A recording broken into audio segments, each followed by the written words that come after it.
Welcome back. You're watching Business Tonight. This is ET Now. Now the big focus. That's right. The rules are being finalized to supplement India's IT Amendment Act 2008, and the blogger community is indeed outraged. So how are they taking it? ET Now's Surbhi Goel and Siddharth Sharma bring you more on the proposed censorship for the internet in this story. If you are a blogger, then here is a reason to worry, as rules are being finalized to supplement India's IT Amendment Act 2008, indirectly allowing Indian government to control content being published on the internet. Well, blogs publish content and have user-generated content in the form of comments. At one level, they are a publisher and at another, an intermediary. The guidelines clearly defines the blogger only as a user. But now the IT Act plans to make a blogger an intermediary. This is a wrong thing for the Indian government to do. Today sites are blocked and we have no idea why they've been blocked. Quite often we don't even know that they've been blocked. So all we're asking for is some amount of transparency and accountability here.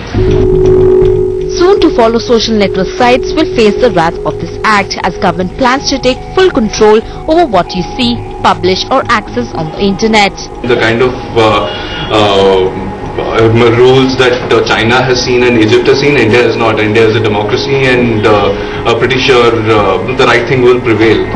The blogging community does not seem happy with this move by the government's amending IT Act, as after this, internet would no longer be the place where one can speak whatever's on their mind. At the moment, there is no implementation of the amendment, but the amended IT Act sure suppresses the right to freedom of speech via publishing one's view over the internet. The real question is that, is it a move to make internet a better place, or the government plans to take total control of the 21st century biggest tool of expression? Okay, this is going to have an impact on everyone. Should the government really regulate blogging? And if so, doesn't that question the very basic tenet of why people blog? We've got Nikhil Pava, founder Medianama, Pranesh Prakash from Center of Internet and Society, and TV host Kim Jagtiani. Kim, let me start with you. What do you feel about this clampdown? Well, I mean, blogging in general is really exciting. You know, there's no rules, there's no protocol. That's the whole point. You feel something, you say it, and that's so liberating. So if we're talking about locking down, I think the government can and will anyway, you know, check up on what's going on. But to regulate content, I think that's a little too much. Right. Going too far. Nikhil, let's come to you. At the heart of this whole debate is, what are blogs really? Are they intermediaries, or in a sense are they publishers? Because in a sense they publish content, but the government would like to believe that they are intermediaries, and which is why they're now seeking to regulate. How would you take this question? Well, what the guidelines seem to suggest is that bloggers are essentially users. They're not even classifying them as intermediaries. In that context, they are being held liable for whatever is being written, even by users, in terms of comments.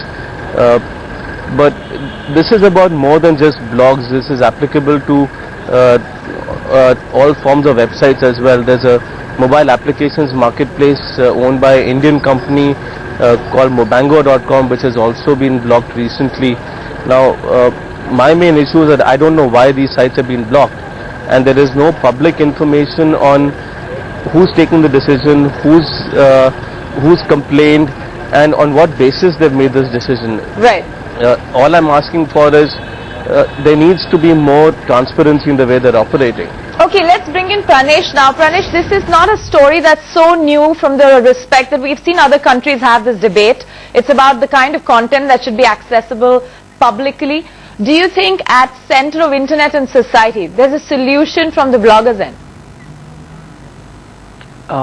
First off, I'd like to clarify that this isn't just about bloggers, so I'd just like to repeat what Nikhil said. This is about all websites, and intermediaries through the recent regulations, the draft regulations, which haven't yet been notified, are being required to basically do the policing on behalf of the government and on behalf of everyone, and we find that objectionable.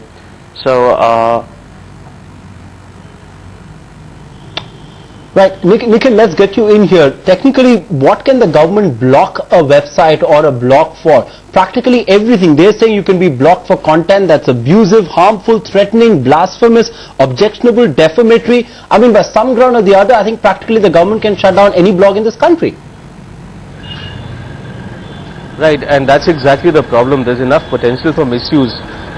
They can shut down sites for and blogs for annoyance, for something that is objectionable. My point is, who decides what is annoying or what is objectionable? Shouldn't civil society be involved? Shouldn't there be? Why should it just be left to government representatives? Why not involve members of civil society in some of these decisions? Can we just leave it to the government to decide what to block? You know, the other important aspect of this is that there is no, there are sites that have been blocked, and if you're trying to access them, you just get an error. There's no notification that these sites have been blocked. So today, there could be hundreds and thousands of sites blocked, but we don't know about whether they've been blocked or not. Right, and in fact something like this has happened in China, though of course with the most important website out there, the search engine Google itself faced so. But let's also bring in Kim onto this. Kim, in many ways, you know, people like you and many other celebrities use blogging and some of the sites to their advantage. At the end of the day, it's a great tool to reach out to people by minimizing intermediaries in a different sense altogether. Exactly. I think blogging, and everyone would agree, it's a fantastic marketing tool. I mean, you make something your universe and you build a community around it. And the most exciting thing is that your fans immediately are accessible to you. So whether you're hot right now, whether your film is out or whether your shows are happening, or whether you're down and out and quiet, your fans still have that contact with you. Then you can hype up what your show's about, what your film's about. So there's a material impact, you think, of something like this on directly into what, whether it's popularity, whether it's about, you know, actually eventually on people's ability to make money because your ability to reach out is drastically brought down. I think celebrities still have it relatively easy because we're sort of well known, and anyway people are going to connect with us. But what's even better are emerging artists. Now when you're a musician or an actor or a model and you're putting your work up there, and you're getting your friends to like it, you're getting other people to like it, you're building a fan club, and then you're almost sort of established even before you're signed on with a big agency or with a music label or with a big director. I think that is really empowering, and that's what's super amazing about social media today. Right. Let's get Pranesh in here as well. Pranesh, you know, just to play the devil's advocate here, at one level you could argue that the government has a right to control some of the content that's going around in some of these blogs. Some of them could be potentially a security risk, potentially, you know, there could be, you know, worries of terrorism and whatnot. To some extent, do you think this concern is legitimate? Sure, of course, but the problems are manifold.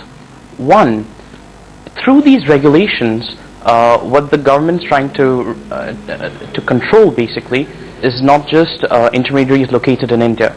So, as you know, the Information Technology Act has extraterritorial applicability. So it's applicable throughout the world, regardless of where the servers is located.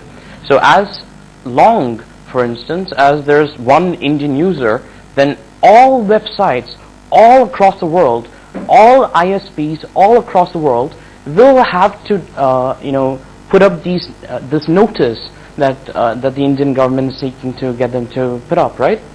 And that's not going to be good news for anyone, because it sort of spreads the word around the internet that, you know, India, the democracy that the world talks about, is not open to this sphere. A quick word from you, Nikhil, in terms of what could be the impact of this in terms of just the sheer numbers, in terms of what revenues on a story like this. We're talking of millions and billions of dollars getting impacted for people to do business online.